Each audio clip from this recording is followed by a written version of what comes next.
Des taxes, des droits de douane et des sanctions. Parmi le florilège de déclarations souvent à l'emporte-pièce et contradictoires de Donald Trump sur la question de la guerre russe en Ukraine, la menace qu'il a faite d'imposer de nouvelles sanctions sur la Russie dans le cas où Vladimir Poutine ne voudrait pas faire de deal, c'est peut-être la vision la plus détaillée que l'on a jusqu'à présent. Mais ça voudrait dire quoi des nouvelles sanctions sur la Russie et surtout avec quel effet? Bonjour à tous, c'est Sébastien et bienvenue dans cette vidéo où l'on s'intéresse à cette question des sanctions et d'éventuelles nouvelles sanctions avec d'ores et déjà ce constat. Oui, les sanctions imposées à la Russie, elles font mal à l'économie, mais non, elles ne vont pas mettre le Kremlin à genoux et le forcer à arrêter les combats. Donc, nous sommes le 24 janvier et ça fait déjà 4 jours que les observateurs sont suspendus à la moindre déclaration de Donald Trump pour tenter d'esquisser les contours d'une politique américaine vis-à-vis de la guerre russe en Ukraine, avec évidemment cette perspective d'ouvrir des négociations et d'obtenir un cessez-le-feu le plus rapidement possible. Alors Donald Trump, il a donné à son envoyé spécial Keith Kellogg 100 jours pour parvenir à des résultats. Ce genre de délai, c'est toujours très dangereux politiquement parce que évidemment, il y a des gens qui lui demanderont des comptes dans 96 jours. Mais bon, Donald Trump n'en est pas à une déclaration sensationnelle près. Il a aussi déclaré que Vladimir Poutine était en train de détruire la Russie parce qu'il refusait de faire un deal et que le chef du Kremlin ne devait pas être très satisfait de la conduite de la guerre. Dans un autre temps, hier, il a dit que Volodymyr Zelensky n'était pas un ange et qu'il portait sa part de responsabilité dans ce conflit, notamment parce qu'il avait voulu continuer le combat au lieu de capituler en rase campagne. Donc ces derniers 4 jours, sans compter évidemment tout ce qui a été dit avant quand Trump n'était pas encore président,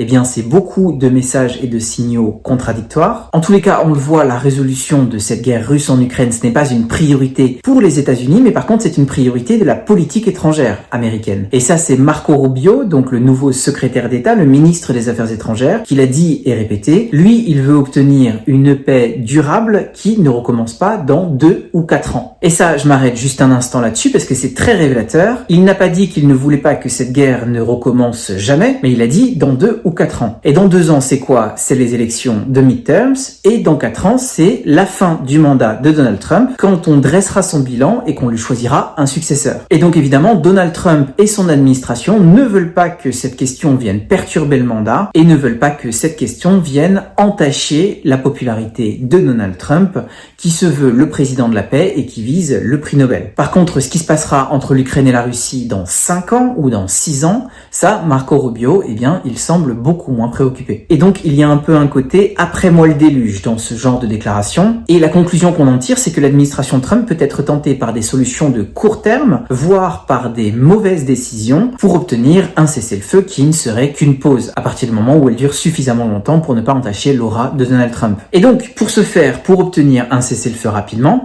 eh bien, un des outils qui est à la disposition de la Maison-Blanche, ce sont les sanctions. Les taxes et les droits de douane que Donald Trump affectionne tout particulièrement et qu'il a mentionné, ça peut aussi être utilisé, mais ça aura un impact bien moindre. Ça, je vais y revenir. Donc, les sanctions, il y en a déjà beaucoup sur des dizaines de milliers d'individus et d'entreprises russes depuis 2014, pas seulement depuis 2022, mais depuis 2014 et l'annexion de la Crimée. Et ces derniers mois, ces sanctions ont été renforcées par ce qu'on appelle des sanctions secondaires, et donc qui visent des individus et des entreprises d'autres pays, donc par exemple kirghizes, turcs, kazakhs, thaïlandaises ou encore chinoises, qui aident donc les Russes à contourner les sanctions occidentales. Ces sanctions, elles touchent l'essentiel des secteurs de la finance et de l'économie russe. Et la dernière vague qu'on a eue, c'était le 10 janvier, donc il n'y a même pas 14 jours.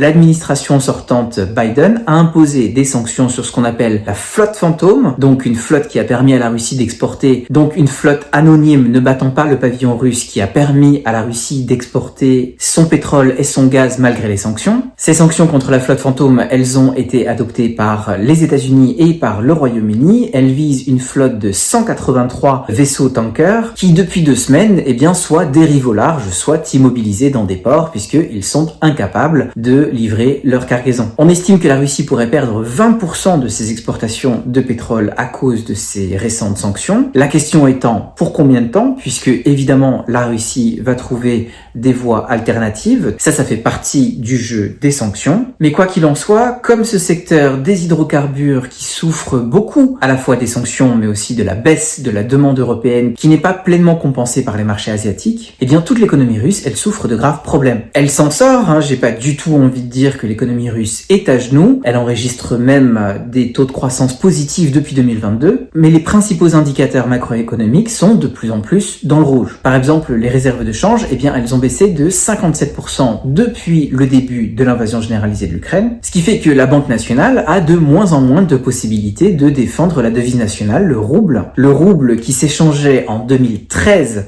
à 34 roubles pour 1 dollar et qui s'échange désormais à plus de 100 roubles pour 1 dollar. Alors pour maintenir une forme de stabilité financière, la Banque nationale a augmenté progressivement les taux d'intérêt qui arrivent aujourd'hui à 21%, c'est un record. Et ça évidemment, ça restreint l'accès à du financement aux entreprises et aux investisseurs et ça grippe l'économie, d'autant plus qu'il y a aussi une très forte pénurie de main-d'œuvre à cause des masses d'hommes qui sont mobilisés dans l'armée, mais aussi de la quantité de citoyens russes qui a fui le pays depuis 2022. L'inflation est officiellement d'environ 9%, mais beaucoup d'experts estiment qu'elle a déjà dépassé les 20%, ce qui fait que des produits de première nécessité, comme le beurre ou les œufs, eh bien, ils deviennent très chers. Et ça, même les médias d'État commencent à faire des reportages là-dessus, ce qui est aussi un indicateur en soi. Et donc pour 2025, beaucoup d'économistes menacent du risque de stagflation, qui est donc la combinaison d'une inflation forte et d'une croissance économique relativement faible. Et ça, pour n'importe quelle économie, c'est désastreux.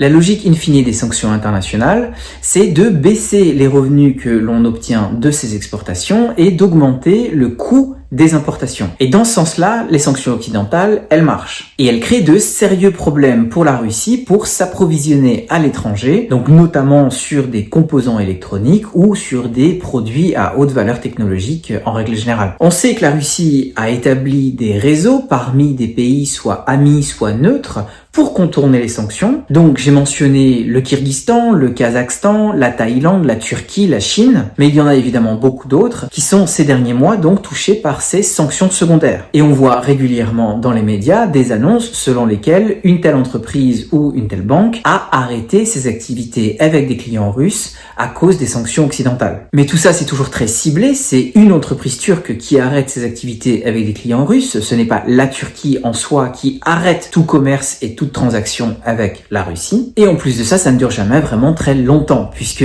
si une banque chinoise arrête de recevoir des paiements de clients russes, eh bien une autre va très vite prendre le relais. Et ça c'est un peu un jeu sans fin des sanctions que l'on voit maintenant dans le cas de la Russie, mais qu'on a vu par le passé avec d'autres pays. En tous les cas, même avec cette adaptation de l'économie russe et même avec ce contournement des sanctions, eh bien ça fait mal à l'économie. On peut multiplier les exemples, mais la conclusion est toujours la même, les sanctions, ça fait mal. Alors Vladimir Poutine, lui, il n'arrête pas de répéter que, au contraire, ça a renforcé l'économie russe et que finalement, il se porte même mieux maintenant qu'auparavant, puisque les sanctions, ça lui a permis d'opérer un revirement vers la Chine, l'Inde et d'autres pays de ce qu'on appelle le Sud global. Mais pourtant, dès qu'il en a l'occasion, eh bien, il propose ou il demande la levée de certaines de ces sanctions. Et ça, c'est quelque chose qu'il fait déjà depuis 2014. Et pour ne donner qu'un exemple, on a vu dans le cadre des négociations sur la reconduite de ce qu'on appelle le corridor céréalier dans la mer Noire, que la Russie mettait dans la balance la levée de certaines sanctions sur des importations de produits technologiques. Donc si Donald Trump veut imposer de nouvelles sanctions, eh bien évidemment, ça nuira encore plus à l'économie russe. Donc dans l'éventail des possibilités, on pense par exemple à renforcer encore plus les sanctions secondaires, voire imposer ce qu'on peut appeler des sanctions tertiaires, réduire le prix du pétrole et du gaz sur les cours mondiaux, ça il a déjà fait un premier appel à l'OPEP pour réduire les prix des barils. Il peut aussi chercher à imposer aux entreprises américaines, mais évidemment aussi européennes, de ne plus faire de commerce du tout avec la Russie pendant une période donnée, sachant que ça fera beaucoup plus mal aux Européens qu'aux Américains. Mais cela dit, il me semble que Donald Trump, il tire la mauvaise conclusion de cet impact des sanctions. Puisque, à l'entendre, l'économie va mal, elle va très mal,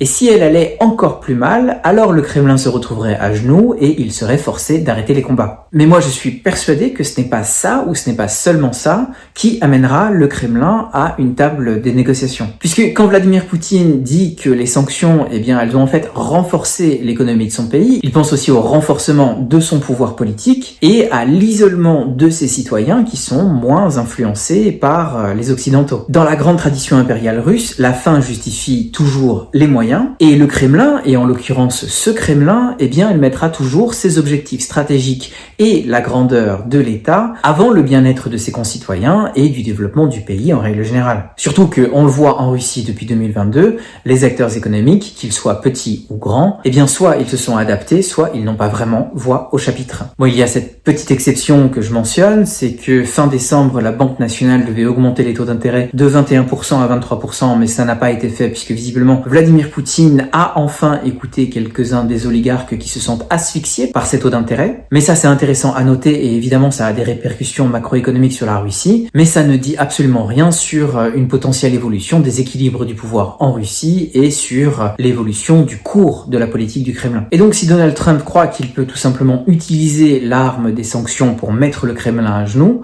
à mon sens, il se trompe. Et s'il veut jouer aussi sur les taxes et sur les droits de douane, eh bien il faut voir que le commerce entre les États-Unis et la Russie, il est à un niveau ridiculement petit. Donc c'est 3,4 milliards de dollars sur les 11 premiers mois de 2024, alors que, à titre de comparaison, il est de 1,5 trillion de dollars entre les États-Unis et l'Union européenne. Donc ce serait plutôt une combinaison de facteurs qui amènerait Vladimir Poutine à une table de négociation. Et là évidemment, en plus de ce combo sanctions, taxes, droits de douane, eh bien l'effet du drill baby drill, donc le plan d'augmentation de la production pétrolière américaine, ça peut effectivement changer les choses puisque cela baissera les cours mondiaux de l'or noir. Quand il a formulé sa demande à l'OPEP, hier, Donald Trump a dit que si jamais les cours du pétrole baissaient, eh bien la guerre s'arrêterait immédiatement. Bon, évidemment, ça ne serait pas immédiat, ça prendra du temps pour s'ajuster, mais ça peut aussi effectivement jouer. Après, il n'y a pas forcément que le bâton qui peut avoir un effet sur le Kremlin. Et d'ailleurs, le porte-parole Dmitri Peskov a déjà dit que pour l'instant, il n'y avait absolument rien de nouveau sous le soleil parce que il s'attendait à ce que Donald Trump, comme pendant son premier mandat, eh bien, il utilise l'arme des sanctions et des droits de douane. Mais ce qui pourrait amener Vladimir Poutine à une table de négociation, en plus de ce bâton, eh bien, évidemment, ça serait la carotte. C'est-à-dire une certaine normalisation des relations internationales et un dialogue direct avec Donald Trump, ce qui réérigerait la Russie au statut de grande puissance, qui est une des nombreuses obsessions de Vladimir Poutine. On peut aussi imaginer que les Américains promettraient la levée de certaines sanctions, donc on renforcerait les sanctions pour pousser Vladimir Poutine vers une table de négociation,